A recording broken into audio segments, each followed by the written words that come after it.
en este caso la materia. Ok, entonces, vamos al campus, y acá logran ver que estamos ya en la unidad 2, funciones avanzadas en el autómata. En este caso igual dejo la carpeta por si alguno ocupa volver a instalar algún programa de Siemens, que sea el TIA Portal o WinCC.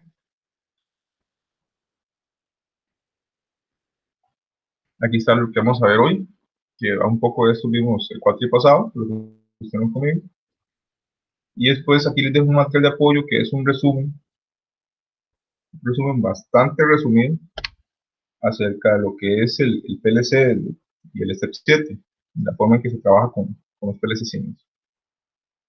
Entonces, la idea es que lo lean, es como 45 páginas, algo así, no es muy grande, pero sí viene muy bien realizado. Después aquí tenemos instrucciones para que tengan todas las instrucciones, tanto en inglés como en alemán, que se utilizan en este caso en Step 7, en Siemens, y para poder hacer una comparación y no equivocarse cuando estemos trabajando con los mnemónicos en alemán o en inglés. Yo prefiero trabajar en alemán. Igual ustedes adelante pueden encontrar una en alemán o otra en inglés, entonces por lo mismo es bueno conocer un poco de ambos. Y en este caso ustedes pueden ver que hay algunas pequeñas diferencias, cambian algunas letras en las instrucciones. Esto en AWL, que es donde vamos a trabajar en este curso. Este curso todo vamos a trabajar en AWL. En el curso de Auto 1, conmigo se trabajó escalera y un poco de FUP o bloques, en el caso de los relés. Ya en Auto 2 todo va a ser AWL. Después aquí les dejo una imagen de cómo archivar un proyecto, en caso de que se acuerden. Recordemos que cuando ya estén proyecto terminado y finalizado, tienen que irse a proyecto, archivar, y con eso se crea como un archivo comprimido, que es el que van a subir al campus.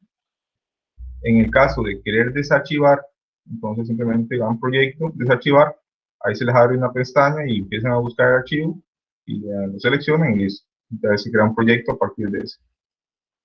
Entonces recordar, esta es la forma en que van a compartir los proyectos y los exámenes. Vamos a ver. Y por último está aquí un ejemplo para probar el TIA Portal. Este yo lo había compartido el cuarto pasado, pero para los que no estuvieron conmigo y ocupan probarlo, si no tienen uno, aquí lo pueden trabajar con este. Y este video, en este caso, es bueno para ir viendo cómo se está armando, cómo se manipula un PLC, que ahorita en la virtualidad es bueno conocerlo un poco más para después ir a la parte práctica y ser más fácil. Entonces, eso es lo que ahorita en el campus. Ya vamos al tema número 2. En este caso, esta presentación yo le había dado un poco, no toda, unas partes en Auto 1. Ya en este Auto 2 sí la vamos a ver en más detalle. Este es el principio de programación Step 7. Entonces, agarramos esto como base y ya en las próximas semanas vamos a ir viendo las instrucciones un poco más avanzadas y algunas características un poco más detalladas acerca de la forma en que trabaja el PLC de Siemens. Como ya les comentaba el cuatri pasado, si uno aprende bien con un PLC, no le va a ser complicado pasar esa otra marca. Entonces, si ustedes ahorita estamos aprendiendo en Siemens, que es uno de los más complicados, cuando lleguen y vean un Omron o un Allen Bradley o un Schneider, van a ver que es mucho más sencillo, o por lo menos no les va a costar tanto poder programarlo y configurarlo. Ahí sí no va a ser igual, no es que todos usan TIA Portal, sino que cada uno tiene su software, pero ya les va a ser familiar de cierta manera y van a poder trabajar con uno con otro. Es algo similar como cuando aprenden a programar cualquier lenguaje. Si se aprende bien, pasar a otro no es tan complicado, solamente hay que ver el tema de la sintaxis y listo. Entonces, este es el índice. Y aquí vamos a iniciar con el repaso. Recordemos que en la CPU del PLC existen dos programas. Está el sistema operativo, que es como el Windows, que es que se encarga de hacer toda la gestión con el hardware. En este caso, gestionar arranque, actualizar imágenes de entradas y salidas, llamar al programa de usuario, que es lo que ustedes hacen, detectar alarmas, fallas, administrar memoria, y la parte de comunicación con otros equipos y con el programa. Entonces, el sistema operativo nosotros no lo vemos. Siemens ya lo hizo, ya ABB lo hizo, ya Allen Bradley lo hizo. Está ya interno en el PLC, ese que conocemos como el firmware. Y ese firmware hay que estarlo actualizando cada cierto tiempo. Si uno quiere no lo actualiza, pero sí es recomendable actualizarlo porque muchas veces traen algunas mejoras en la parte de seguridad o que han eliminado algún error que tiene el firmware actual. Entonces es bueno, muy recomendable actualizarlo. Sin embargo, mucha gente no lo hace. Después tenemos el programa de usuario. El programa de usuario es el que ustedes hacen, el que el programador lo crea y lo carga al CPU. Y ese contiene todas las funciones necesarias para la aplicación específica, sea un horno, sea un proceso de ensacado, sea un molino, lo que sea. Ya es el que ustedes como programadores hacen y lo cargan. Entonces, al final, ese es el que trata los datos, reacciona ante alarmas, reacciona ante perturbaciones, etc. Entonces, recordemos que existen estos dos. Este es el que ustedes modifican o crean y este es el que ya existe. Y nada más tenemos que saber que existe y saber que está ahí y nos va a ayudar con nuestro proceso y con poder manipular el PLC. Después, esto es en parte porque yo les mencionaba que no es tan complicado pasarse de una marca a otra. La mayoría, por decir casi que todos, los PLCs conocidos se basan en ciertas normas. Estas normas son estándares que dan una guía de cómo se hacen las cosas. Entonces, para la parte de los PLC seguía la norma ISO 71 o la ENVN 61131. Al final, estas lo que dicen es cómo se definen términos, glosario, características funcionales, prestaciones eléctricas, las pruebas mecánicas y ensayos y verificaciones. El tema de los lenguajes de programación, muy importante. Ya se tiene claro cuáles son los lenguajes y no es que un fabricante pueda hacerlo, puede inventar su propio lenguaje, que eso no es lo ideal, porque ya mucha gente le va a dar pereza o no va a querer, porque va a tener que aprender un lenguaje nuevo solamente para ese PLC, entonces prefieren escoger un PLC que sea ya más estándar. Entonces, todo esto es lo que nos ha permitido esa facilidad de migrar de uno a otro. También el tema de la guía de usuarios y, por supuesto, las comunicaciones. Es vital para que entre PLCs y equipos de diferentes marcas se puedan comunicar. Eso lo vamos a ver más en detalle en Auto 3, pero sepan también que eso ya es algo estandarizado. Entonces, específicamente con los lenguajes. Con los lenguajes tenemos todos estos. En el caso de las normas, que tienen definidos estos 5, que es de bloques, escalera, instrucciones de listas, texto estructurado y flujos, como un flujo secuencial. En el caso de Step 7, que es el TIA Porter que nosotros tenemos para la parte de PLC, la programación, es Step 7, así se llama el software, aunque está dentro del TIA Porter, es FUP, es COP, escalera. En el caso de entrevista de instrucciones es AWL, que es el que vamos a detallar en este cuatrimestre, vamos a usar. Está el SSL, que es el texto estructurado, que es parecido a C++ o a ese tipo de lenguajes. Está Graph 7, que es gráfico. Está CFC y HighGraph 7, que es una versión superior de Graph 7. Esos últimos no se usan mucho, por lo menos tal vez en la parte educativa sí, para ir aprendiendo un poco acerca de la forma que se trabaja con un PLC, pero a nivel industrial lo que se usa principalmente son los de arriba, principalmente escalera. Ustedes a nivel industrial, la mayoría va a ser escalera, pero pueden encontrarse AWL y también FUP. ¿Por qué es bueno aprender AWL? Porque este es el más complicado en términos de lo más comunes. Entonces, emigrar de esto a esto, o de esto a esto, es muy sencillo. Pero si ustedes no conocen AWL, entender un proyecto que está escrito en eso va a ser muy, muy complicado. Entonces, aprendemos el más complicado y después para emigrar a aquel otro es muy sencillo. Como vieron ustedes, escalera en el cuatri pasado, vemos también FUP en el caso de los logos, es algo muy gráfico, es muy visual. Entonces, muchas veces con solo ver la instrucción, ya uno, o con solo ver la lógica, ya uno entiende qué es lo que está haciendo.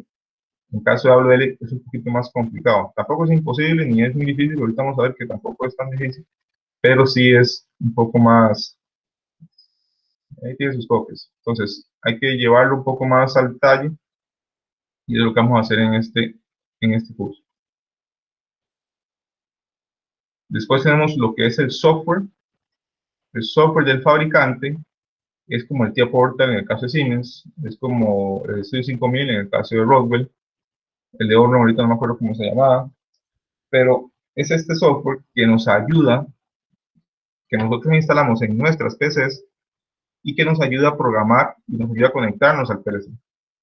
Ese es el software que en forma general nos permite crear estructura, directorios, nos permite configurar el hardware del PLC, desarrollar programas offline. Eso quiere decir que sin tener el PLC conectado podemos hacer programas, simular los demás.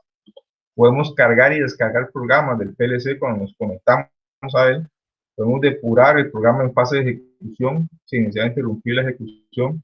Esto es algo muy importante porque muchas veces nosotros ya tenemos el programa hecho y está funcionando y el proceso está trabajando. Y si una máquina está trabajando, es muy poco probable que podamos pararla para hacerle un pequeño cambio al PLC. Entonces, la mayoría de los fabricantes tienen la posibilidad de que ustedes le hagan cambios sin parar el proceso.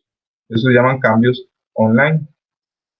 Ahora bien, eso tiene ciertas limitaciones. O sea, yo no puedo agarrar y cambiar algo, una entrada analógica, no puedo agarrar y crear un bloque completamente de nuevo de cero, o hacer cambios mayores, eso sí no los puedo hacer, pero cambios pequeños en online yo los puedo hacer sin necesidad de parar el proceso, porque al final, recordemos que parar un proceso representa mucho dinero. También podemos realizar funciones de test, ver las variables, en qué estado están, ver en zonas de memoria, cómo hacer forzado variables, lo cual también hay que tener cuidado de no dejar forzadas variables, porque al final eso puede producir una falla importante o pérdidas humanas inclusive. Elaborar documentos para la fase de mantenimiento, analizar el estado de comportamiento del CPU, que también es muy importante. Cuando nosotros encontramos que un PLC está en falla, porque vemos ahí un LED rojo parpadeando, o vemos que tiene una pantallita que dice falla, entonces lo primero que vamos a hacer es, con nuestro software, conectarnos al PLC e interrogarlo para ver cuál es el problema que tiene.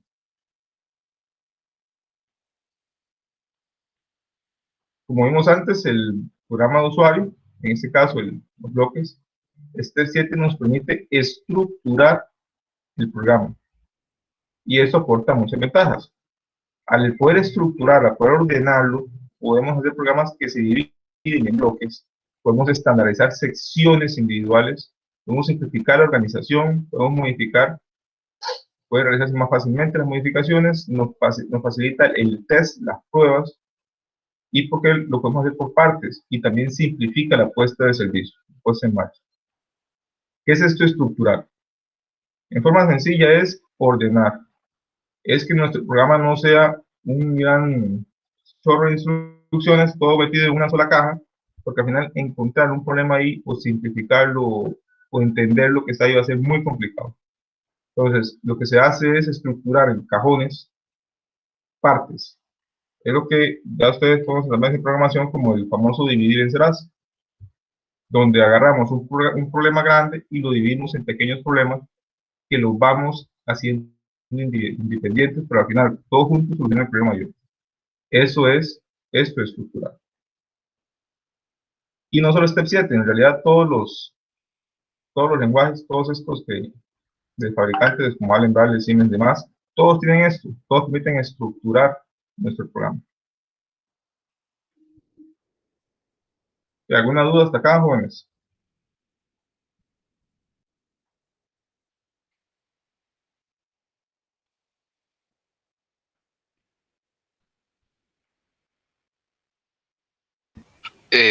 Sí, digamos, las diferentes marcas tienen diferentes eh, sintaxis. Por ejemplo, el AWL es solo de Siemens o es, digamos, general. Correcto. Lo que tú indicas es correcto. Son diferentes. AWL solo existe en Siemens. Allen Bradley tiene su propia set de instrucciones. Es algo parecido como a los lenguajes. Lo que sí se mantiene la lógica. Digamos, una instrucción como un timer on delay es igual en Siemens, es igual en Allen Bradley, es igual en Ondas. Un contacto normal cerrado, contacto normal abierto, todos son iguales. La diferencia puede ser que se llamen diferentes, pero al final es una cuestión de sintaxis nada más.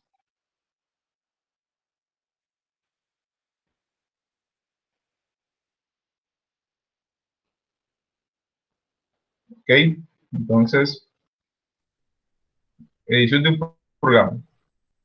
Al final, el programa que ustedes hacen es un conjunto de instrucciones, convenciones para el tratamiento de las señales, o sea, las entradas y salidas, por medio de las cuales actúa sobre la instalación a controlar, que es el proceso industrial, de acuerdo con unas órdenes de control, que esas son las que ustedes realizan. Normalmente la estructura vamos a hacerla modular, vamos a hacerla por segmentos y se van a agregar comentarios. Importantísimo los comentarios, porque es lo que nos dice qué es lo que estamos haciendo, cómo lo hicimos, y dentro de una semana o dentro de un año, cuando vamos a revisarlo, vamos a entender qué fue eso. Si no ponemos comentarios, va a ser un poco más complicado, ya sea para ustedes y peor aún para otro programador, entender qué fue lo que se hizo ahí. Entonces siempre los comentarios son importantes y yo también los evalúo en los exámenes para ir creando esa cultura. Y después, ya saben los lenguajes, tenemos FUP, que son bloques, es un lenguaje muy gráfico, tenemos COP, que es escalera, y WL, que es el modo que estamos introduciendo. ¿Cómo es la instrucción? La instrucción es la unidad más pequeña del programa y constituye una orden de trabajo para el procesador, para el CPU. La instrucción está formada por una parte operacional y por un operando, que tiene una identificación y tiene el parámetro. Esto en forma general podemos verlo con este ejemplo. Aquí tenemos la instrucción. Esto que está aquí es la dirección de la instrucción. Más adelante la vamos a tener que revisar porque esto lo vamos a utilizar para la pila. Entonces recuerden que esto es como la dirección, en dónde está ubicada esta instrucción en memoria. Obviamente no es en la posición 2, pero es una posición relativa. Después tenemos la operación, que en este caso es una AND. Tenemos la identificación, que es una entrada, y tenemos el parámetro, que es la dirección de memoria de esta entrada. Entonces, de esta manera es que se ve la instrucción. Bueno, también importante, esto, para ir ya adelantando un poco a lo de esto es como si fuera un contacto normal abierto de la entrada 1.0. Es igual a esto, es equivalente. Entonces, aquí en los operandos tenemos, esta es la versión en inglés, en la versión alemán cambia un poquito. La I no es una I y la Q no es una Q. Entonces, ahí cambia un poco en la versión alemana y en la versión en inglés. La M sí es igual y los contadores sí cambian un poco. Pero al final son los mnemónicos, son la forma en que se designa esa memoria. Al final todos son memorias. Entonces, son entradas, salidas, marcas, datos, tiempos, contadores, periferia centralizada, locales y módulos. Estos módulos son los que nos permiten estructurar nuestro código, los que nos permiten ordenarlo para que sea más sencillo de, de entender y de depurar. Y aquí viene un pequeño ejemplo, que también lo hemos visto en auto 1. Este es el esquema eléctrico. Normal abierto, normal cerrado, una carga, que es una bombilla. Y si ya lo vemos en bloques, es muy gráfico. Vemos aquí que esto es una gran AND, que hay una entrada, aquí la entrada negada, y aquí la salida es de la asigna Q4.5. Y en escalera era todavía aún más gráfico, era muy similar a este esquema eléctrico. Y normal abierto, normal cerrado y la carga.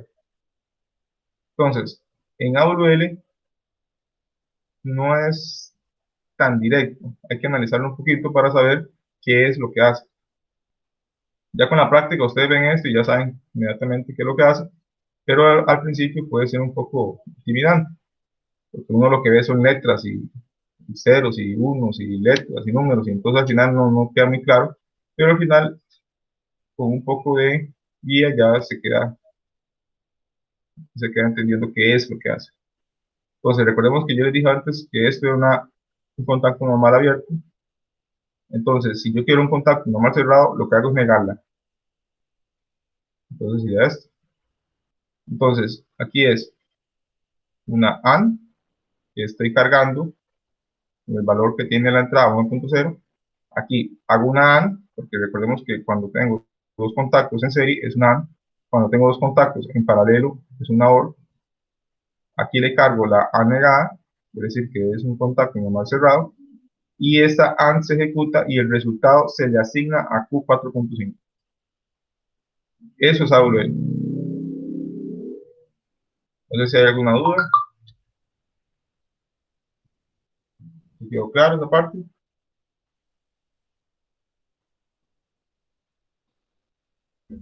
Profe, ¿Sí? ¿esa N era para negarlo o para hacer la AND? ¿Cómo fue? La A es la AND, la N es la que niega la entrada. Entonces es como normal cerrado. La condición normal de un contacto es normal abierto. Entonces por eso es así directo la A. La N lo que hace es negarlo, entonces la hace normal cerrada.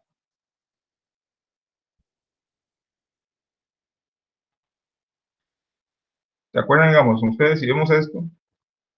Vámonos aquí, en este que está más sencillo de visualizar. Cuando la entrada 0, 1 es 0, esto no es abierto. Cuando la entrada I 0.0 tiene un 1, esto se cierra. ¿Se acuerdan? Y deja pasar. Este es al revés. Este, cuando tiene un 0, él deja pasar. Quiere decir que está negada. Es como si en lugar de, igual como si lo reflejáramos con una AND, como una entrada negada. ¿Se acuerdan? Digitales. Entonces, esto es esa representación. A es este. A negada es este normal cerrado. Entonces, cuando la entrada 0.0 está en 1, esto acá resulta que es 1. Cuando la entrada 0.1 es 0, como está negada, esto es un 1. Entonces, 1 AND 1 igual Q4.5, 1. ¿Qué es lo que veríamos aquí? Si ese está en 1, si ese está en 0, Q4.5 está activo. Es 1. Pero en el momento en que I 0.0 pasa a ser 0, ya Q4.5 pasa a ser 0. O en el momento en el que I 0.1 pasa a ser 1, como está normal cerrado, esto acá se cambia a 0, pasa a contacto abierto. Entonces ya Q4.5 pasa a ser 0. Entonces, todas estas están haciendo exactamente lo mismo. No sé si quedó más claro ahora. Sí, gracias. Perfecto. Ok, entonces, volviendo a la estructuración, nosotros tenemos tres posibilidades de organizar un programa. O sea, de organizar nuestro proyecto. Ya sea que es algo muy sencillo como controlar, no sé, un semáforo, o sea, algo muy complicado como controlar ya todo un proceso industrial. Si lo que vamos a hacer es algo muy básico, entonces trabajamos con una programación lineal, donde todo nuestro código va a estar en el OV1, que es el bloque que se encicla. Entonces él se está enciclando siempre y lo que está aquí dentro se va a ejecutar en cada ciclo. Eso es para proyectos o programación muy pequeña. En el caso de nosotros de Auto 1, todo lo programamos aquí, porque eran programas pequeños. Cuando ya empezamos a hacer un poco más grande el proyecto, ya tenemos que pasarnos a una programación dividida, donde ya tengo ahí bloques específicos para ciertas funciones. Entonces ya ahí es algo un poquito más elaborado, pero igual es un proyecto mediano, pequeño mediano. Y cuando ya es un proyecto muy grande, tengo que pasarme ya a una programación estructurada. Ya tengo funciones que se reutilizan, tengo llamadas a otros módulos que pasan a otros módulos, como esto de acá. Yo tengo un nivel de anidamiento, que es que este módulo llama a este llama a otro y este llama a otro. Y después se regresa, y después este llama a este, llama a este, y llama a otro, y ya se regresa, y pasa en esa cuestión que ya es un orden, ven como una especie de organigrama, donde se va ejecutando partes por partes, y hay bloques que se reutilizan. Por ejemplo, el FC1 puede ser que yo lo reutilice aquí, y puede ser que lo utilice en otro bloque más abajo, porque al final estoy siendo muy estructurado con mi código. Yo ahorita vamos a profundizar un poco más en cada uno de ellos, pero lo que quiero dar a entender ahorita en este punto es que el tamaño de su programa define la estructura.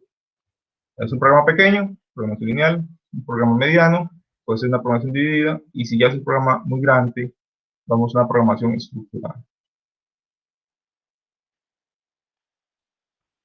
Programación lineal, muy sencillo, todo se ejecuta en el OV1 y se encicla una y otra vez. Y ejemplos de eso son como un sistema de match y par y un sistema de seguridad de señales y aviso. Es un proyectito muy pequeño. Yo esto no lo voy a hacer en un programa dividido ni estructurado. Entonces todo lo hago en el OV1. Todo está aquí en el OV1. Y aprovechando este código vamos a analizar cómo está en AWL. Entonces, vean ustedes esto que es un simple match y par. Recordemos que el match y par tiene un contacto normal abierto, que es el de arranque, tiene como una OR, que es el autoenclavado de la salida, que sería en este caso la 4.0, eso es una OR, y eso va a una AND, que está con un contacto normal cerrado, que es el de par. ¿Se acuerdan, jóvenes, del arranque y par?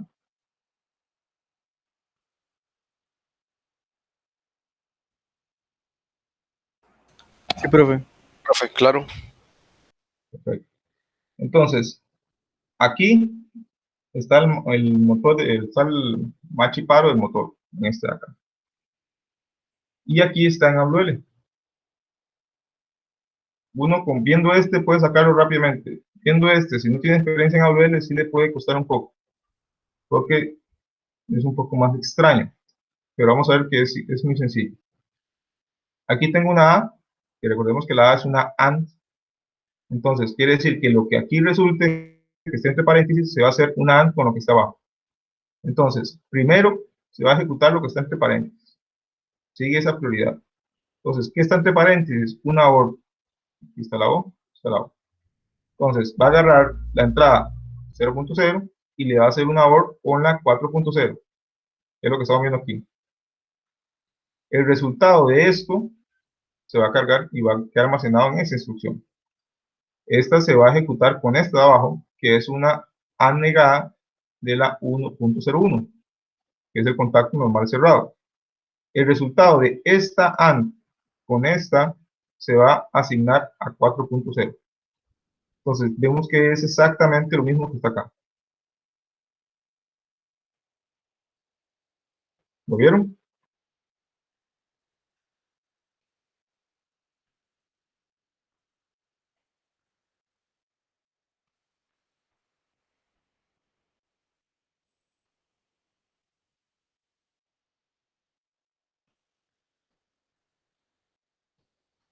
¿Sí? ¿No? Sí, Ok. Perfecto. Entonces, basemos el ejemplo. El ejemplo más, este es más fácil. Vemos que esta es una gran AND, que lo que estoy haciendo es un sistema de seguridad. Si por alguna razón esta se activa o eso se desactiva, entonces activa 4.1. puede que suene una alarma o algo. Entonces, aquí lo que tengo es una gran AND con una entrada directa y dos entradas negadas. Entonces, eso en AWL va a ser algo muy sencillo, son puras AND, donde tengo una entrada directa, que es la 0.2, y después tengo las negadas, que es 0.3 y 0.4. Y al final, todo eso se le asigna a Q4.1. ¿Qué es lo importante de notar acá? Que si yo tengo más entradas, yo simplemente voy colocándolas aquí, después del 0.4, le voy colocando, y al final, es lo que hace es una AND de todas, cada una de ellas va haciendo el resultado, le aplico la siguiente, el resultado le aplico la siguiente. Y de esa manera es que funciona AWL. Visto de forma muy sencilla. Esto de acá hace una AND con un 1, que es un bit que tiene ahí cuando se inicia la instrucción, siempre hay un 1. Siempre la primera instrucción, él hace un AND con un 1. Entonces siempre tengan presente eso. Entonces, si esta entrada es 1, con el AND con un 1, el resultado es 1. Eso lo guarda y le aplica con esta de acá. Hago una AND con esta entrada negada. Si este es 0, entonces este resultado es 1 y hace AND con 1, que era el que estaba acá. El resultado es 1. Y entonces vuelve a aplicar ahora con esto. Y dice, llevo un 1.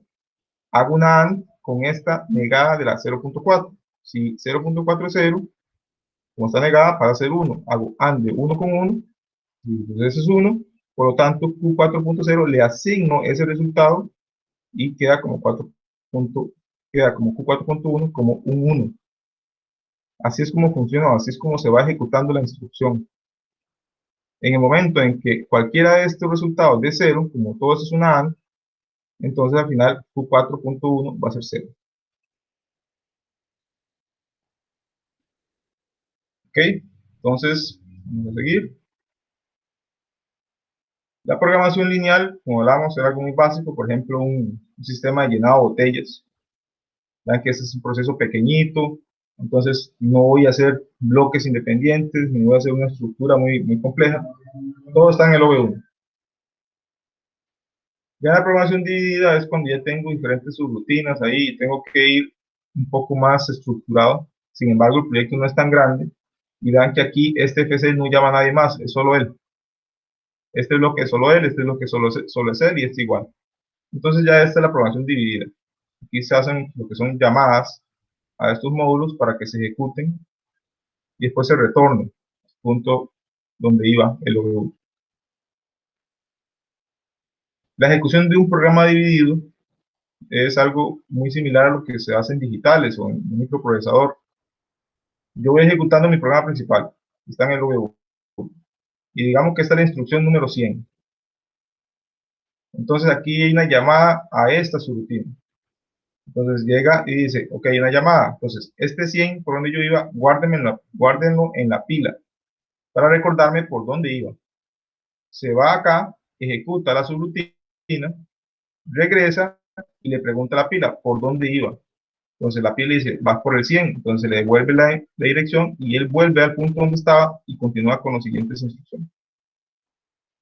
Así es como se hace la llamada o la ejecución de una subrutina. Y funciona igual si yo tengo más llamadas o tengo más para acá, hace exactamente la misma función. Ahorita vamos a ver un poco más de la pila en un sistema más anidado. Ya un programa de control dividido es algo ya siguiendo con el ejemplo del sistema de llenado, ya empieza a complicarse. Ya empieza aquí con más recetas, empieza ya con unas bombas, ya aquí con un sensor de nivel, entonces ya empieza a complicarse un poquito más, entonces ya tengo que pasarme a una programación dividida.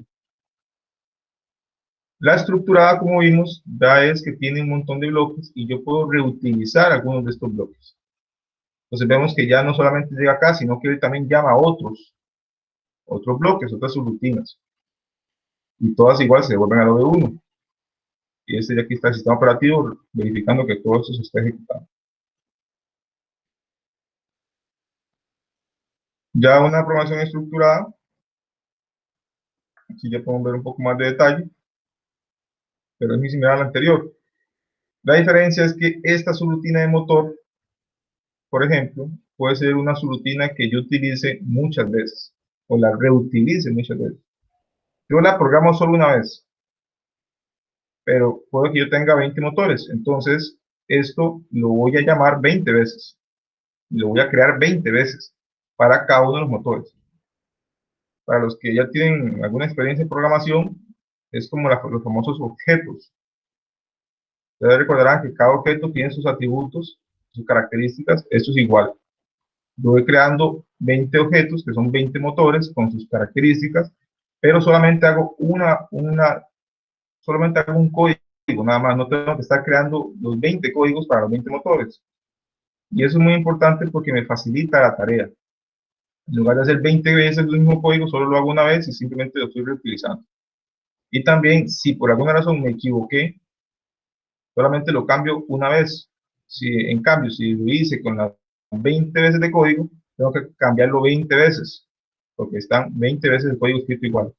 Entonces, eso es una forma de trabajar más ordenada y que, como por ejemplo, nos facilita la depuración de errores. Esto es lo que les hablaba del anidamiento. Este ya es un programa estructurado. Ven que aquí hay un módulo, aquí se llama este otro y después llama hasta un módulo R. ¿Hasta dónde puedo llegar yo con ese anidamiento? Puedo llegar hasta un nivel 8. No puedo pasarme ahí. ¿Por qué? Porque la pila, que es donde yo voy guardando las direcciones, son en las que tengo que recordarme por dónde iba, tiene 8 niveles. Si yo hago una llamada aquí, el último dato de la pila que estaba guardando, que era este, donde iba por acá, se borra.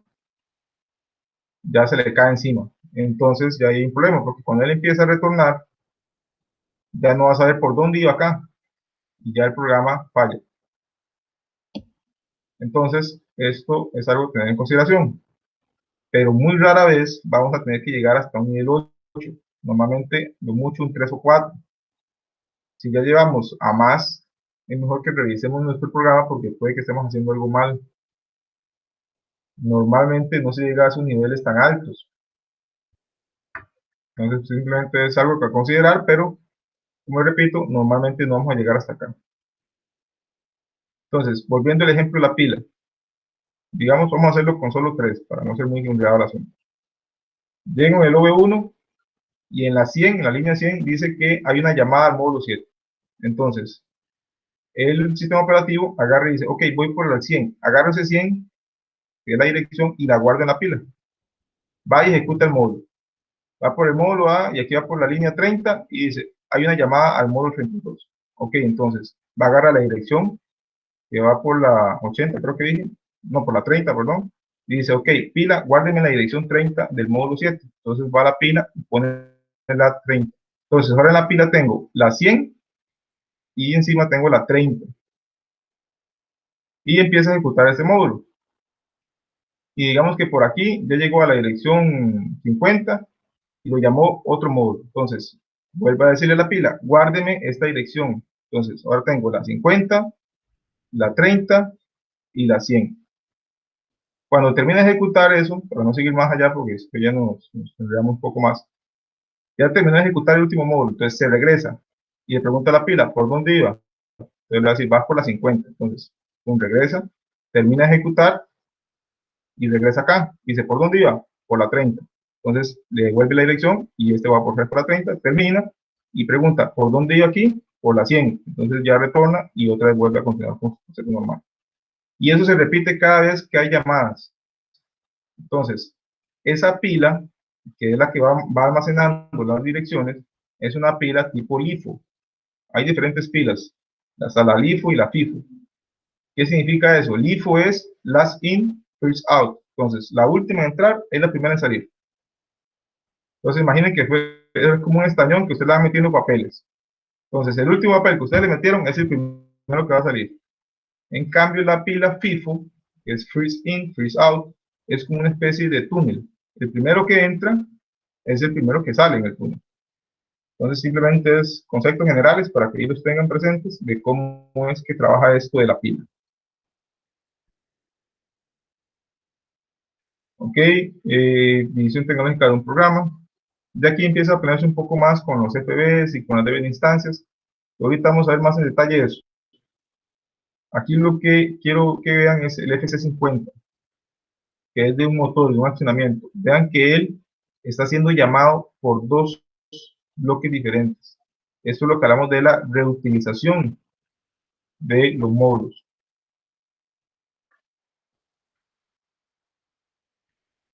Aquí incluso se ve el code.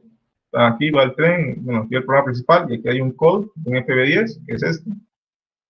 Y dentro de este FB10 hay un code al FC50. Y después, debajo de acá, hay un code, también una llamada a un FB20. Y aquí ese también llama al FC50. Entonces eso es lo que quiero que noten, que yo puedo reutilizar este módulo. ¿Hay dudas hasta acá, muchachos?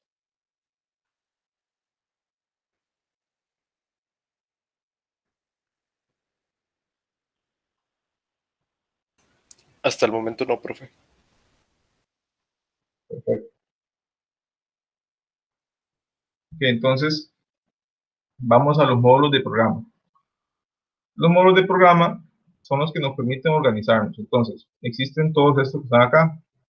Están los módulos de organización o los OBs, están los módulos de función, conocidos como FBs, están los de función como FC, los módulos de datos, que son como una especie de bases de datos, que se llaman DB, y los de sistema, que son el SFC y el SFB. Esos de sistema son los que nos da Siemens. Son funciones que nosotros no tenemos cómo verlas, o sea, tenemos nada más ahí que usarlas, pero no sabemos qué tienen adentro, son como cajas negras.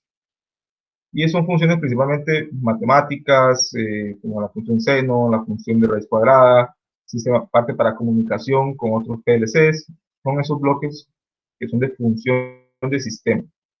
Y después están estos que son los que ustedes manipulan, los que ustedes hacen. Dependiendo del CPU, así la capacidad. Por ejemplo, vemos que el 315 normal tiene 13 y el 315 2PD tiene 14. Entonces, dependiendo del CPU, así es estas capacidades. Si yo ocupo más, tengo que buscar un CPU que tenga las que requiere. Normalmente, dependiendo del proyecto, uno escoge el PLC. Si ese proyecto no es tan grande, es un proyecto mediano, entonces uno escoge un PLC 1200, por ejemplo. Si es un proyecto mediano a grande, ya puedes escoger un CPU 315 o 314 de la familia 300. Y si ya es un proyecto muy grande, de mucha demanda de procesamiento, ya voy con un S7-400, que es ya la gama alta. Igual, eso existe en Siemens, pero igual pasa en Allen Bradley, igual pasa en Omron. Todos estos tienen sus PLCs de gama. Tienen la gama baja, gama media y gama alta. La memoria, vemos que son pequeñas, no son memorias muy grandes. Y acá es como la forma de organización. Vemos que aquí tenemos el OB y aquí tengo los diferentes módulos. Y aquí, dentro del mismo sistema operativo, tengo la parte del ciclo, tiempo, proceso, errores, modo de operación y más. Acá en la letra, en la leyenda, aquí aparece, bueno, la figura, muy bien, aquí aparece un cuadrado y aparece uno atrás en gris. Eso se llama módulo de instancia. Son una DB de instancia. Son como esos de acá, pero son exclusivas del módulo de función. Ahorita vamos a ver un poco más de eso. Simplemente sepan que es como una especie de memoria que se le asigna al bloque. Entonces, ustedes ven que los únicos que tienen eso son los FBs. Los FC no lo tienen. Este que es de sistema, pero igual es un FB, también la tiene. Al final, eso es porque los FBs son bloques con memoria. Entonces, ocupan una memoria. Entonces, se les asigna un espacio que es una DB de instancia. Que es exclusiva de ellos. Solamente ellos la pueden acceder. ¿Ok? Aquí viene un poco de esto. Los OBs o módulos de organización son interfaces del usuario entre el sistema operativo y el programa. Esos OBs hay varios, no son solo uno, no solamente es el OB1, sino que existen otros más. Ellos tienen prioridades y tienen información especial al inicio de datos locales. Eso no hay que borrarlos, porque si los borran, ya deja de funcionar. Definen la estructura del programa de usuario. Yo ordeno mi programa por medio de estos OBs. Si yo tengo un programa muy grande, yo voy a tener varios OBs. Si tengo un programa pequeñito, solo tengo uno.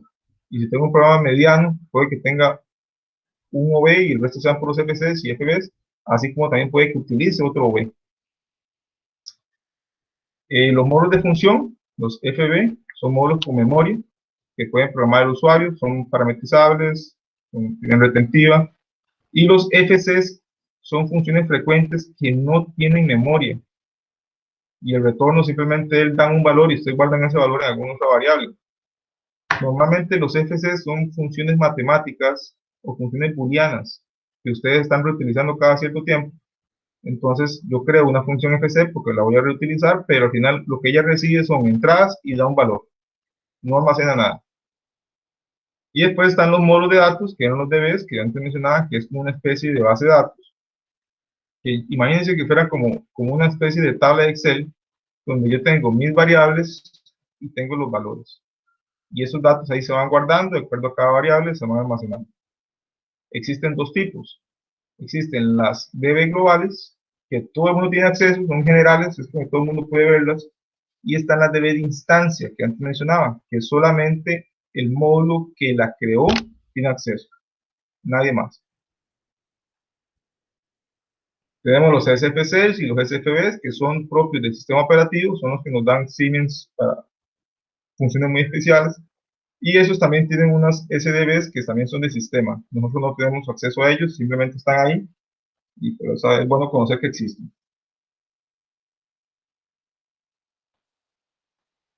Ok, vamos un poco más en detalle con cada una de ellas.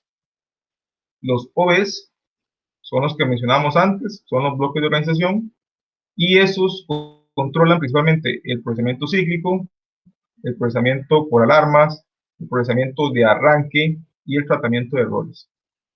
¿Por qué son importantes estos OVs?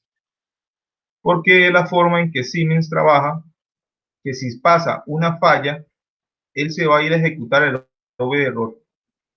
Y ese OV de error ustedes lo programan. Ustedes le dicen, por ejemplo, si falla una entrada analógica, haga tal cosa. Si falla tal bloque de comunicación, haga tal cosa. Si ustedes no le ponen ningún OV, lo que hace el CPU es, no sé qué hacer y me voy a par, se da stop. Entonces, lo que se hace normalmente es colocarle el OV de error. Si yo quiero le programo algo, si quiero no le programo nada, pero eso evita que el CPU se vaya a stop.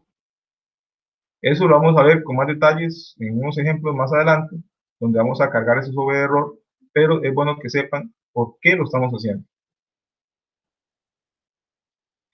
Es importante saber que estos OVs son llamados por el sistema operativo. Yo no tengo que llamarlos dentro de mi código. El CPU los llama automáticamente.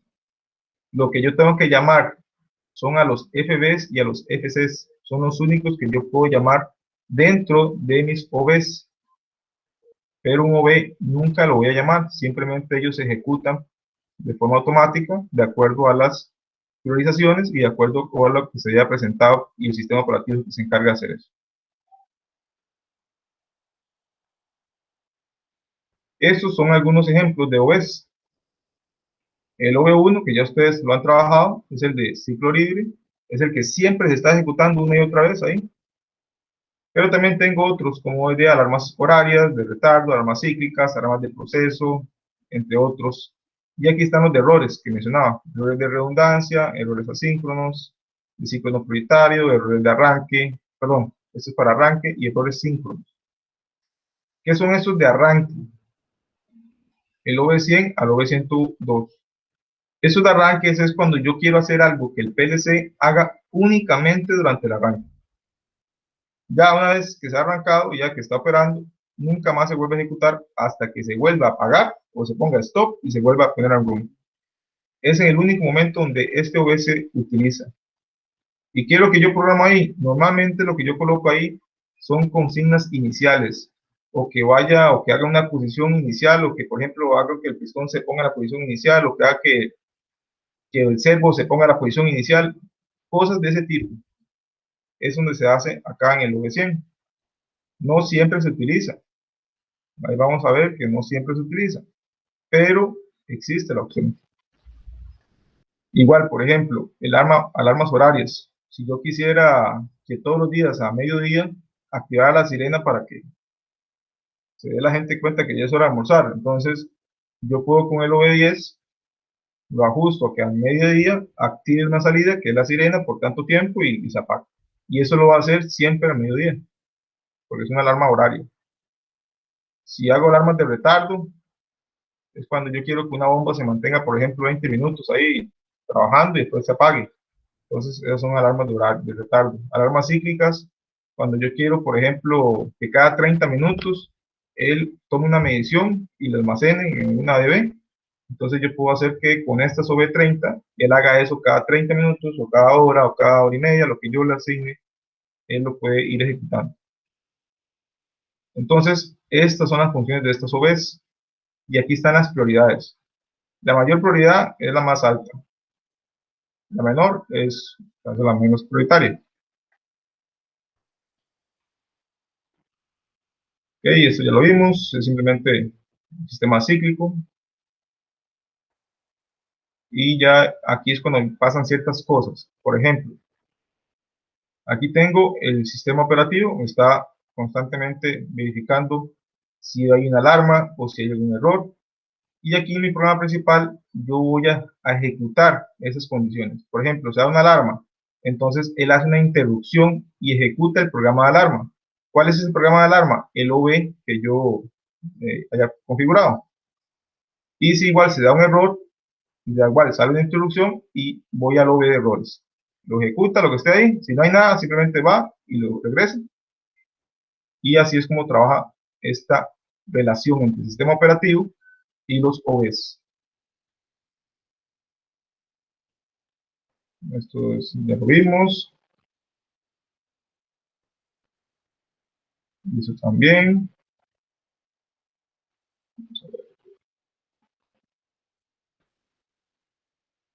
Bueno, recuerden que antes vimos eso y lo explicamos. Aquí viene otra vez, nada más para hacer referencia, de que los únicos módulos que pueden ser llamados son los FBs, los FCs y los de sistema. Son los únicos que yo puedo hacer una llamada a ellos. Pero yo puedo hacer dentro de ellos, dentro de estos de acá, yo puedo hacer llamadas. ¿Cuáles son los únicos que no puedo? Los de sistema, porque yo no puedo acceder a ellos. Ya esos son propios vecinos. Entonces, simplemente es ver esa relación. ¿Dudas hasta acá, muchachos?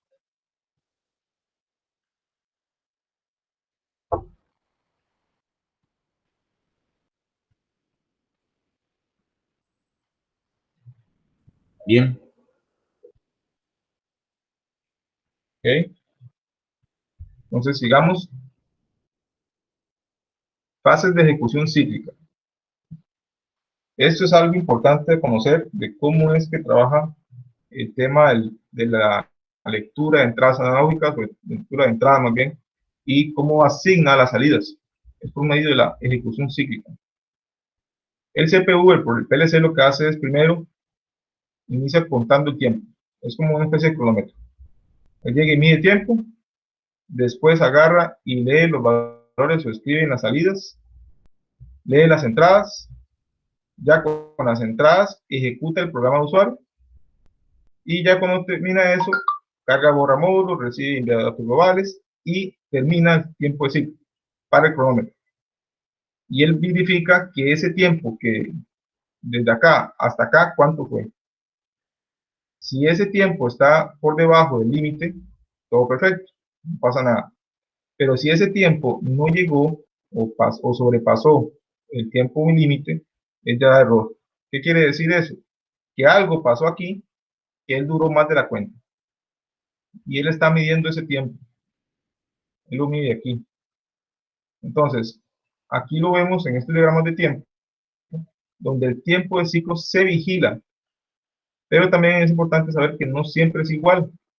¿Por qué no siempre es igual? Porque pueden darse como los OV cíclicos de tiempo. ¿Se acuerdan que estaba el OV10?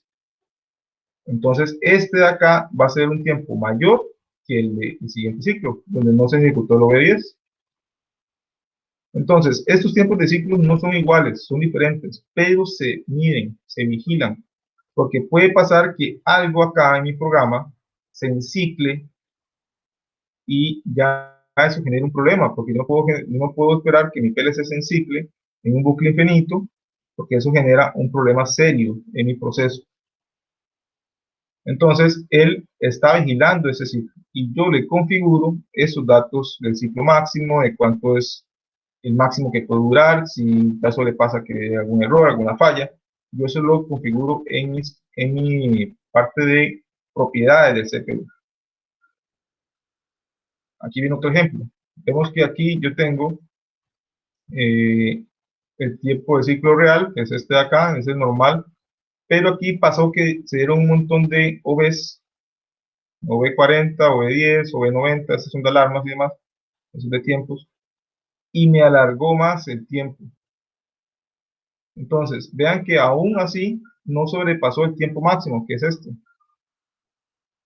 Pero estas condiciones se pueden presentar y si eventualmente esto se alarga más y sobrepasa el tiempo máximo, ya aquí empieza a haber un problema.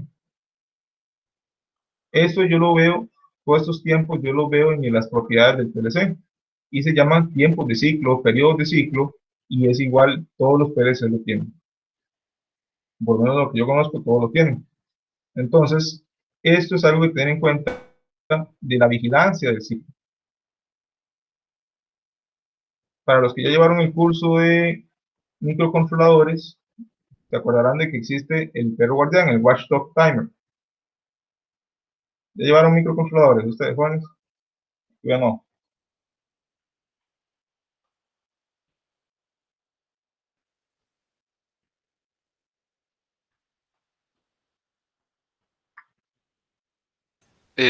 Aplicaciones de microcontroladores. Sí, ya lo llevaron. Sí. Y sí, vimos el perro guardián. Ok. ¿Lo llevan conmigo, con su profesor? Con usted. Ah, bueno. Entonces, ahí se acordarán ustedes del famoso perro guardián. Esto es algo parecido a eso.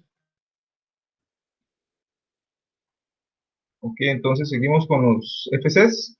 Son módulos programables con parámetros absolutos y formales, o formales más bien.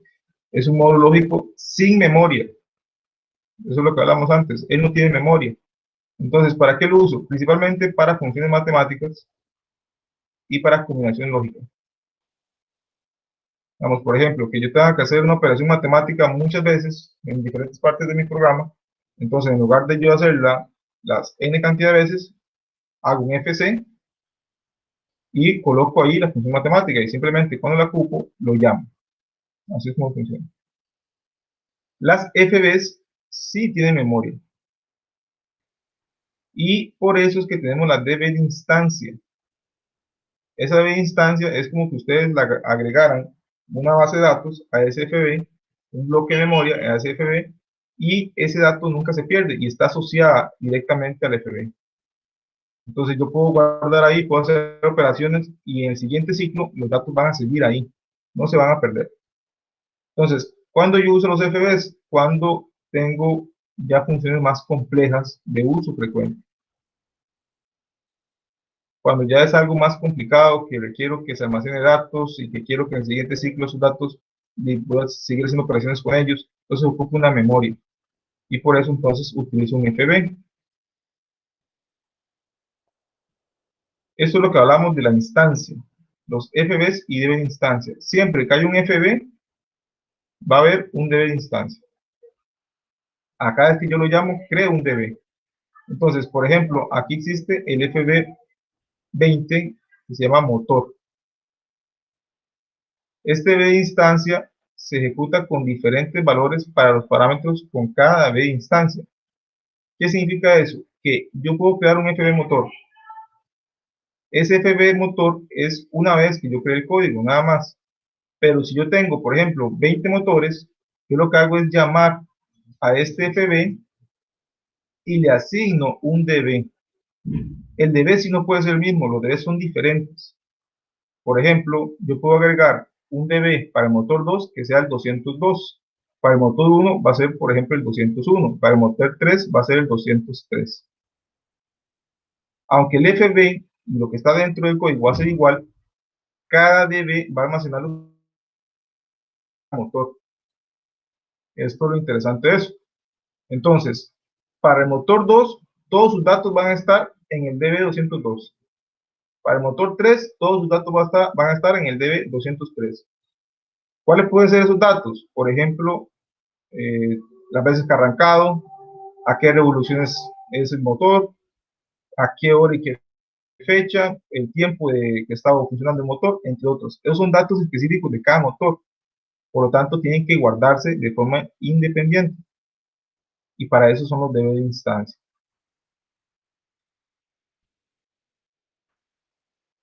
Los DBs globales se diferencian de los DB de instancia porque esos son datos que todo el mundo puede acceder.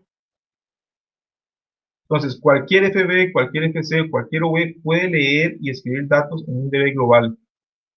El tamaño máximo de los DBs depende de las CPUs. Entre mayor sea la capacidad del CPU, así puede ser más grande la DB. La estructura DB en datos globales se puede definir discrecionalmente. ¿Qué quiere decir eso? Que ustedes definen cómo está estructurada la DB. Recuerden que la DB yo les dije que podía ser como una especie de analogía a una tabla de Excel. Ustedes la tabla de Excel la pueden hacer a su gusto. Igual este DB global, ustedes lo hacen a su gusto. Y aquí viene un ejemplo de cómo se accede a ellos. Entonces vemos que aquí hay un FC10, un FC11 y este es un FB. Hay un error aquí de tipo. Entonces, el DB global vemos que todos acceden a ella. Pero en el FB12 tiene un DB de instancia que es el 112. Solamente el FB12 puede acceder. Nadie más puede acceder al DB de instancia. Eso para que quede claro la forma en que se accede a ellos. Bueno, los SFBs y los SFCs son los que ya son el sistema operativo. Se ofrecen principalmente para comunicación y para funciones especiales. Igual son cajas negras. Nosotros podemos ver la descripción de qué es lo que hacen, pero no podemos ver su código. Y son muy útiles porque nos ahorran trabajo. Y ya así nos los da hechos y ya depurados y sin errores. Entonces, son muy útiles para nuestro proyecto. Pero no sabemos qué hay dentro de ellos. Igual tampoco nos debe interesar tanto, simplemente de saber que funcionan y que nos pueden ahorrar ese tiempo de programación.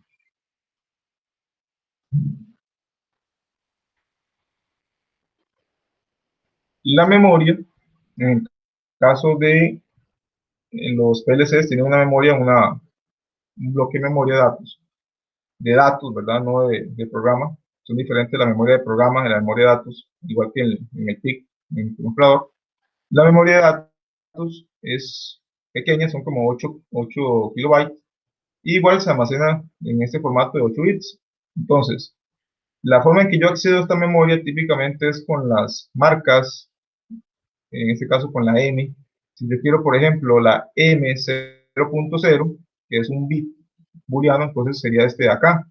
Sería M0, que sería memoria 0, y bit 0, sería M0.0. Si yo quisiera, en este caso, por ejemplo, un byte, entonces sería la MB0. Entonces él selecciona todos estos. Si yo escojo la MW de Word, MW0, entonces ya son 2 bytes. Entonces agarraría este y agarra este. Y si hago la MD, que es de doble Word, entonces ya son 4 bytes. Entonces agarraría estos 4 primeros. Eso hay que tener cuidado porque si yo escojo, por ejemplo, una MD0, y yo sé que va a escoger 4 bytes, y después creo una variable que se llama MB3, por ejemplo, ese MB3 está dentro de la variable anterior que yo definí como MD0. Entonces le va a caer encima a esos datos. El PLC no te va a dar que eso es un error. El PLC va a asumir que usted sabe lo que hace. Entonces, eso puede producir que le esté cayendo encima a los datos que yo no quería que le cayeran encima. Entonces, no puede generar problemas. Entonces, esos detalles hay que tener cuidados a la hora de ir escogiendo y seleccionando la memoria.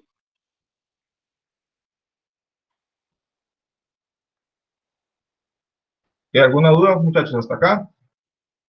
Yo sé que ha sido una clase un poquito pesada, pero me dicen si todo va quedando claro.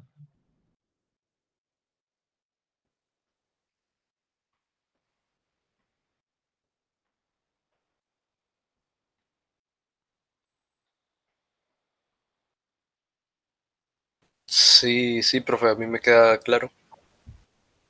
Ok. Ahí recuerden, si alguien tiene una duda y no quiere preguntar por acá, lo puede hacer por WhatsApp, no hay problema. Ahí lo podemos atacar.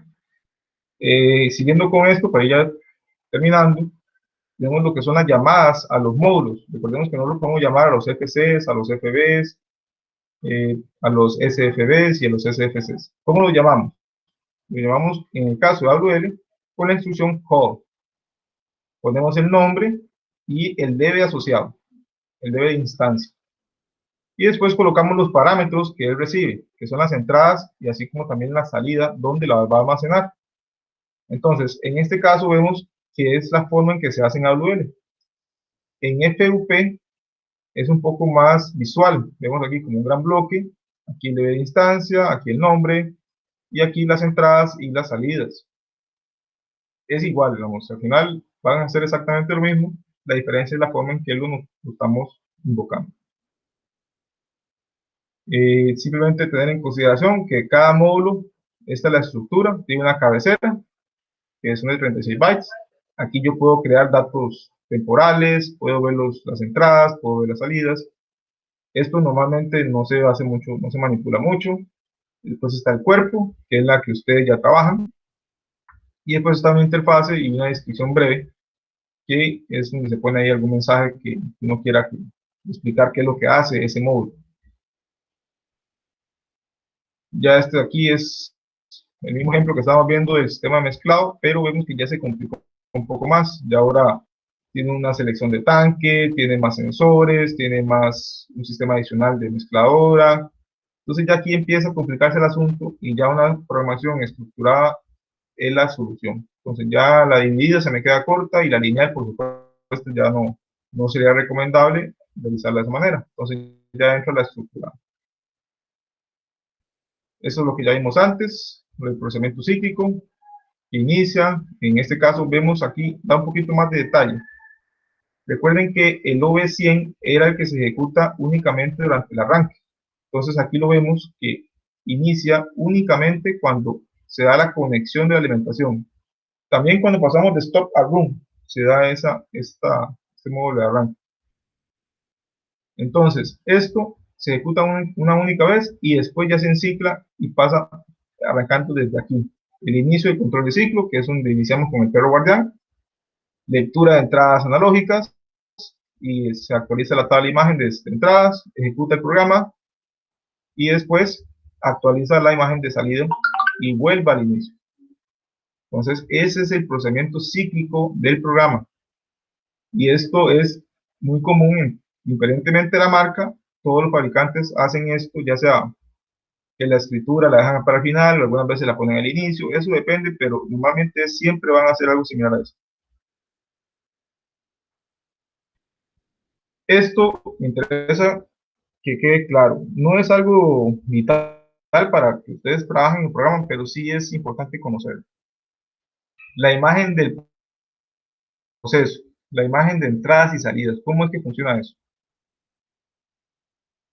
Cada PLC va a tener dentro de su programa, dentro de su memoria, va a tener unas imágenes de entradas y una imagen de salidas. ¿Qué es eso? Eso es una matriz, como estas de acá, donde yo coloco los módulos de entrada, o sea, no son módulos, los módulos físicos, yo coloco los valores de estos en esta matriz. Entonces, ustedes recordarán que cuando configuramos los módulos de entradas, nosotros le ponemos una dirección. Vamos, son módulos de entradas digitales, de 8 bits, para hacerlo sencillo. Yo pongo que él tiene la dirección 0, o tiene la dirección 2, o tiene la dirección 3. Digamos que va a tener la dirección 2, por el ejemplo que está acá.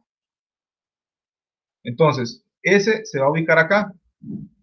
Desde la entrada 0 hasta la entrada 7, yo voy a ubicar los valores de esas entradas aquí, pero lo voy a ubicar como unos y ceros. Si la entrada física tiene 24 voltios, quiere decir que hay un 1. Entonces, el hardware va a leer los 24 voltios y lo va a trasladar a esta matriz y va a colocar aquí un 1. Si lo que lee es un 0, va a colocar aquí un 0 en la entrada 0. Si ve en la entrada 7 un 24 voltios, entonces aquí va a colocar un 1. Entonces, así es como funciona esto. Cada valor de la entrada digital, va colocando aquí los valores binarios. Recordemos que 24 voltios o 120, dependiendo de la entrada digital, eso va a ser un 1, y si tiene 0 voltios, va a ser un 0. Entonces, aquí va colocando desde la entrada 7 hasta la entrada 0. Si tengo más entradas, ahí simplemente se van colocando acá, en las demás posiciones. Aquí vemos el ejemplo donde tengo la entrada 2.0, es una entrada física del bloque.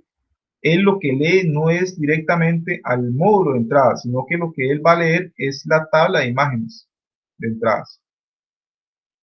A nivel de hardware y software, ellos hacen estas interfaces con estas matrices para poder después utilizarlas dentro de mi programa. Y no es que cada vez que yo pongo esto, él va a ir a buscar la entrada digital, qué valor tiene y va a poner el valor. No, eso sería sumamente ineficiente. Entonces, esto es la forma en que yo leo las entradas. Cuando él termina de ejecutar esta lógica y dice, ok, en el Q4 va a estar un 1, él no va a ir a tirarle ese valor a la salida digital. Él va a actualizar la imagen de salidas. En este caso es la 4.4, entonces es el byte 0, 1, 2, 3, 4. 0, 1, 2, 3, 4. Entonces aquí asigno un 1. Ya cuando el PLC vaya por este punto, aquí, escritura de la tabla de imagen de procesos de salida, PIQ, en los módulos de salida, entonces él va a agarrar esta tabla y ahora sí actualiza las salidas físicas con los valores. Como aquí hay un 1, entonces si es una salida de relé, entonces va a activar el relé para que ya pase la tensión y active la válvula, o active el motor, o active lo que tenga que activar. Y así es como funciona esto de las matrices o las imágenes de entradas y salidas. No sé si está claro, muchachos. Profe, digamos, en ese caso usted leyó de derecha a izquierda. Sí, Ok, sí, digamos, de derecha, desde acá para acá. ajá, Desde el bit 0 hasta el bit 7. ok.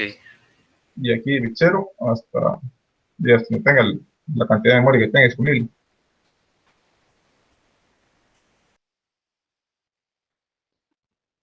Esta imagen de acá, estas imágenes, ustedes le definen al PLC el tamaño, estas matrices. Hay veces que nosotros agarramos y colocamos una entrada analógica y le ponemos la dirección, no sé, 300. Pero resulta que esta imagen llegó hasta 150, por dar un valor. Entonces, el PLC no les dice nada, no les dice que está mal. Simplemente ustedes ponen aquí la dirección 300.0 y nunca lee nada. Y eso es porque no está asociado, no tiene el mismo tamaño esta matriz que la dirección que ustedes le pusieron.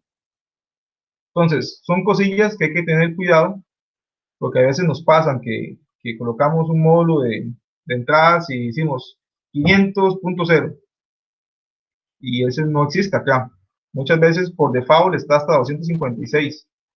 Entonces, si nosotros colocamos una entrada de 300, por ejemplo, o 800, por ejemplo, que hay veces que ponemos entradas analógicas en 800. Si no actualizamos esto y le ponemos y le decimos, mira, usted va a llegar hasta tal valor, entonces nunca vamos a poder leerlas aquí. Porque recordemos que el programa no lee las entradas físicas, el programa lo que lee es estas matrices, estas imágenes. Entonces es un cuidado que hay que tener ahí. Bueno, aquí ven algunos ejemplos de modos de organización de las alarmas que vimos antes, de la V10. Aquí vienen algunos ejemplos de aplicaciones. Ya también lo hemos mencionado antes. Esto también ya lo hemos visto. El tiempo de ciclo también. Aquí viene un poquito más resumido. Aquí viene lo que es lectura de entradas. Aquí el sistema operativo trabaja. Aquí es el programa de usuario. Actualiza la imagen de salidas. Y otra vez vuelve a iniciar el ciclo de acá. Entonces, vamos al tiempo de ciclo. Él tiene en cuenta el sistema operativo, tiene el tiempo de la transferencia de imágenes que vimos ahorita, tiempo de ejecución del programa, temporizadores, funciones integradas, carga por alarmas, carga por comunicación. Todo esto es lo que está transcurriendo dentro del tiempo de ciclo. Tiempo de respuesta. Ok, esto es algo que se menciona, que es importante porque algunas veces hay sistemas que requieren un tiempo de respuesta muy corto. Normalmente el tiempo de respuesta no va a ser un problema para nosotros, pero hay veces que sí es algo muy delicado, entonces eso es algo que hay que considerar. ¿Qué significa esto del tiempo de respuesta? Es el tiempo que transcurre entre el conocimiento de una señal de entrada y el cambio de estado de la señal de salida correspondiente. Y eso va a depender del tiempo de ciclo, del retardo de entradas y salidas y el tiempo de rotación adicional de red profit. Bueno, esto para red profit, pero igual puede ser para otras comunicaciones. ¿Qué es eso? Eso es, aquí se ve un poco el ejemplo donde aquí tengo la entrada, aquí hizo el cambio, aquí habrá que aquí cambió físicamente, aquí pasó la entrada del 0 a 1, pero no lo va a reconocer el PLC hasta que actualice el tema de las entradas. Entonces, hasta este punto él lo va a reconocer y hasta este punto lo va a ejecutar y la salida va a cambiar hasta la actualización de las salidas, que sería aquí.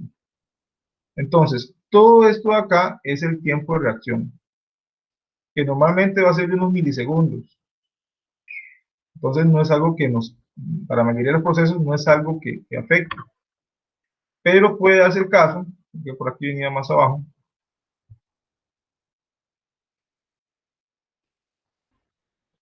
puede darse el caso, vamos a explicarlo con esto, puede darse el caso de que el cambio en la entrada no se dé aquí, sino que se dé, por ejemplo, acá.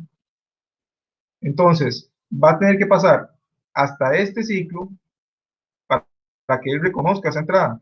Y entonces el cambio no se va a dar acá, el cambio se va a dar en el siguiente ciclo. Ese es el tiempo de reacción más largo que puede pasar, que la entrada cambie justamente después de que el PLC está haciendo la actualización de entradas. Entonces ya no va a ejecutarlo aquí, sino que va a ejecutarlo en el siguiente ciclo. Pero igual, eso es ya hilar muy fino y normalmente esto es algo delicado cuando son sistemas de lo que se llama motion, de lo que es control de movimiento y sincronización, pero normalmente en las aplicaciones esto no es algo tan crítico, pero sí es bueno saberlo, que pueden darse esos casos debido a estas actualizaciones de las entradas y las salidas. Esto es lo que mencionaba ahorita, este es el tiempo de respuesta más largo. Entonces, es 2 veces exactamente lo que mencionaba. Ok. Después nada más aquí viene un ejemplo de cómo era antes el Step 7. Entonces, ya ustedes con tía Porta no ven algo como esto, sino que ya está un poco más ordenado, más bonito. Pero sí es bueno que sepan, porque todavía existen muchos proyectos hechos en Step 7. Entonces sí es bueno que sepan cómo se veía antes, para que no se sorprendan cuando lo vean. Así era la estructura, así era como se veía en la parte de los bloques de organización. Así es como se veía también cuando uno creaba, había un bloque. Y así es como se veían los bloques, como tal, cuando uno ya no programaba. En este caso vean que es un FC2 y aquí está programado todo en AWS. Entonces, esta parte también no cambia tanto, pero sí todo lo demás, esto acá es muy diferente a lo que ustedes ya conocen ahora con el Tiaport. Pero sí, es bueno que por lo menos sepan visualmente cómo se ve, porque sí les puede tocar en alguna planta, ya sea que trabajen o vayan en el proyecto, van a encontrarse algo como esto. ¿Qué jóvenes? Eso sería la clase de hoy. No sé si hay dudas o más consultas.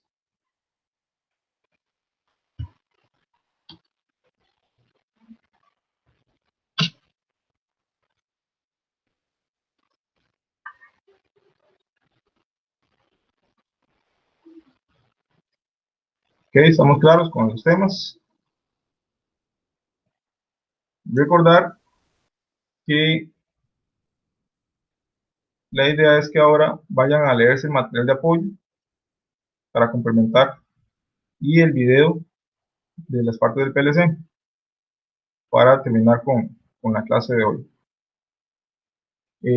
Entonces, ya por eso vamos a terminar la clase, la presentación. Vamos a empezar a tocar el tema de la parte presencial, de lo que es la modalidad presencial, que va a iniciar la próxima semana. ¿Cómo vamos a trabajar con eso? Bueno, ustedes son, ¿cuántos son? Ustedes son 13 participantes, 13 estudiantes. Lo máximo que pueden ingresar al laboratorio son 8 estudiantes. Entonces, no es obligatorio si ustedes tienen algún impedimento, ya sea que sea muy largo o si tienen algún factor de riesgo, no es obligatorio que vayan a las clases presenciales. Pero la idea es, ojalá que si pudieran. El detalle está con que no se puede más de 8. Entonces, como ustedes son 13, si todos estuvieran interesados en ir, habría que partir el grupo en 2. Entonces, una semana uno y otra semana otro. Lo otro es que únicamente se pueden 2 horas estar presentes en el laboratorio. Por lo tanto, nosotros no vamos a ver teoría. En el laboratorio vamos a ir a practicar nada más. En este caso, la próxima semana, la idea es ir a practicar con el tema de los variadores. Y ocupo definir quiénes están realmente interesados y se comprometen a participar en esta modalidad. Iniciaría a las 9 de la mañana, hay que estar puntuales porque aquí es poco tiempo, hay que estar ahí en el edificio, en la entrada, todos entramos juntos, trabajamos durante esas 2 horas y después ya salimos.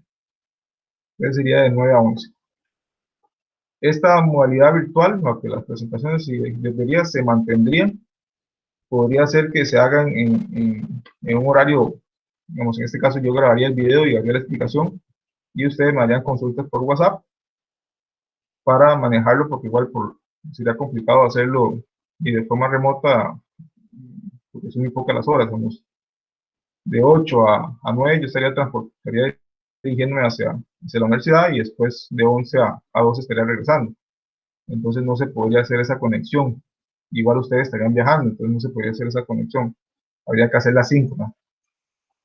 Esa sería la forma de trabajar. Ahora, ocupo que me manden por WhatsApp el nombre completo y que me pongan ahí el grupo del sábado o que la clase del sábado para apuntarlos en la lista de la gente que va a comprometerse a ir.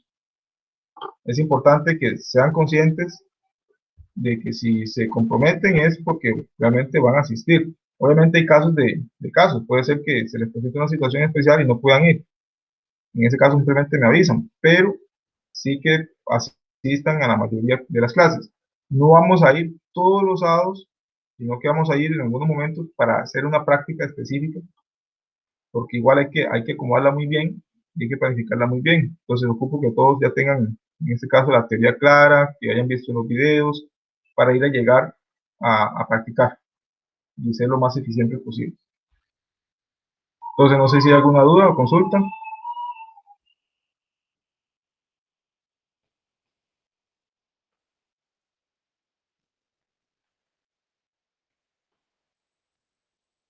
¿Están ahí, jóvenes?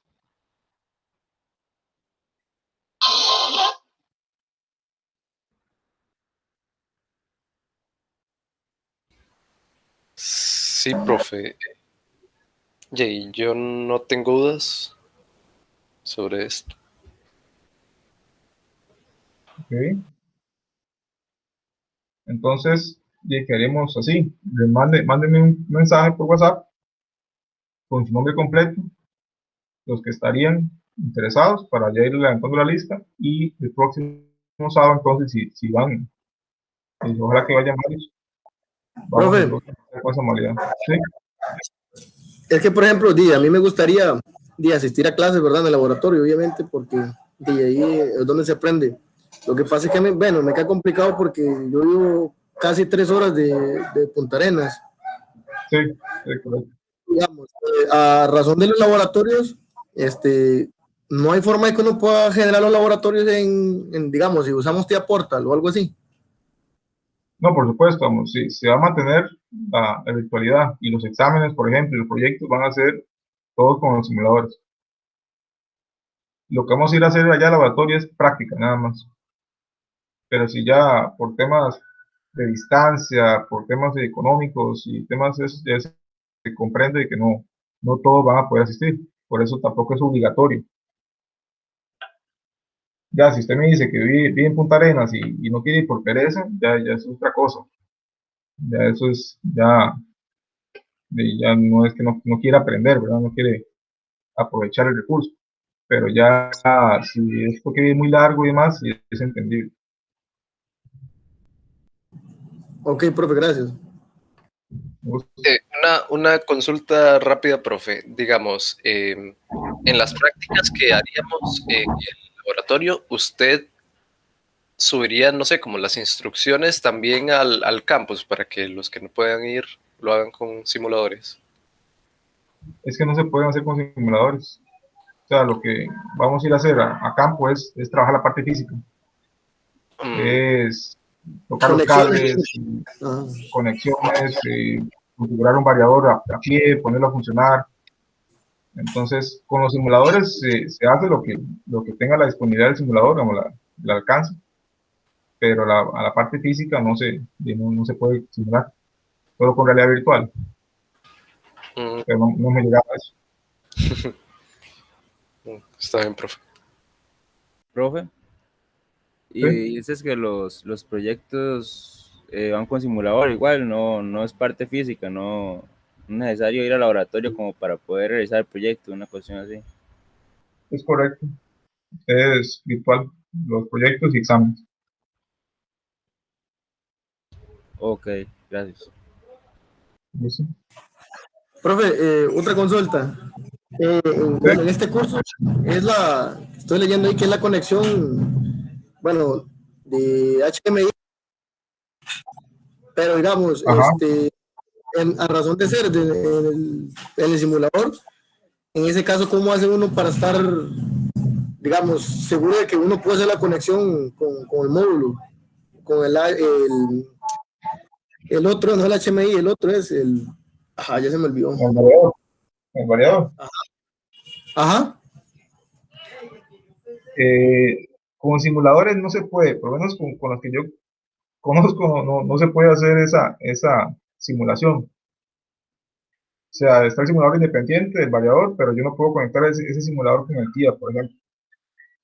Puede que exista algunas aplicaciones ahí de muy alto costo que ahorita la uno no tiene disponible. Sé que está en búsqueda de comprar unos sistemas de simulación ya más avanzados, pero no se han adquirido. Ahorita con la pantalla no hay problema, porque el simulador de TIA nos permite simular tanto la pantalla como el PLC, y ahí sí se puede hacer la comunicación y trabajar. Entonces el proyecto normalmente es con la pantalla y con el PLC, y con el simulador del PLC, que ustedes ya lo conocen un poco. Entonces con eso sí se puede trabajar, pero ya conectar un variador al simulador del TIA, eso no se puede. Por eso la parte física es importante, ¿no? para Sí. hacer esas conexiones. Tal vez ahí, Diego, podrías hacer el esfuerzo de un día. O sea, ahí yo voy a estar comentando de qué van a hacer las prácticas del laboratorio, y tal vez ahí en algún momento más adelante, vas a hacer el esfuerzo de venir un sábado para que practiques un poco con la conexión del PLC con el variador, que eso sí lo vamos a ver en las clases de las clases finales. Las últimas clases, lo que vamos a hacer en la parte práctica es conectar el PLC con HMI y con el variador. Entonces, esa es una clase muy, muy importante para que ustedes tengan la experiencia práctica de cómo hacer esas conexiones. Sí, profe, porque yo me imagino que, bueno, en Auto 1 obviamente es un poquito más avanzado en Auto 2 el hecho de las conexiones. Sí. Porque, por ejemplo, a mí me pasó que en el proyecto Auto 1 nosotros nos hacían falta tierra en algunas